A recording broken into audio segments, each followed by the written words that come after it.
அந்த நடராஜ பெருமானுடைய திருவடிவம் விளங்குகின்றதே, அந்த தூக்கிய திருவடி, அந்த வீசிய கரம், இந்த அபயஹஸ்தம், ஊன்றிய திருவடி, அந்த திருக்கூத்துல அந்த கால் என்ன காட்டுதா, காலை பிடிச்சுக்கோ உன்னை நான் லிஃப்ட் பண்ணி விட்டுறேன். அந்த திருவடி என்ன திருவடி? இடது திருவடி. அந்த பாதத்துக்கே என்ன பேருன்னா அது தொங்குகிறது, குஞ்சித பாதம்னு பேரு. தொங்குகிற திருவடி, குஞ்சிதம்னா தொங்குதன்னு அர்த்தம். அதுக்கு அவ்வளவு சிறப்பு அந்த திருவடி. அது என்ன இடது திருவடி? அது அம்பாளுக்குரியது, அது திருவருளை குறிப்பது. அந்த திருவருளை பெறுவாயாக வா. இந்த காலு கீழே ஊனி இருக்காரு பாருங்க, அதுக்கு கீழே என்ன இருக்கு?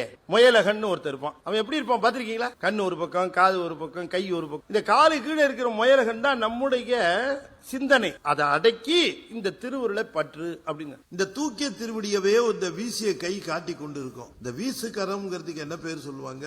கஜஹஸ்தம் அப்படின்னு சொல்லுவாங்க. அதுக்கு ஏன் கஜஹஸ்தம்னு பேருன்னா, யானையோட துதிக்கை மாதிரி அது இருக்கு, அதனால அதுக்கு கஜஹஸ்தம் பேரு என்று சிலர் குறிப்பிடுவார்கள். உண்மையிலேயே அது என்னன்னு கேட்டா, இப்ப யானை மேல ஏறணும்னா எப்படி தெரியுதுங்களா?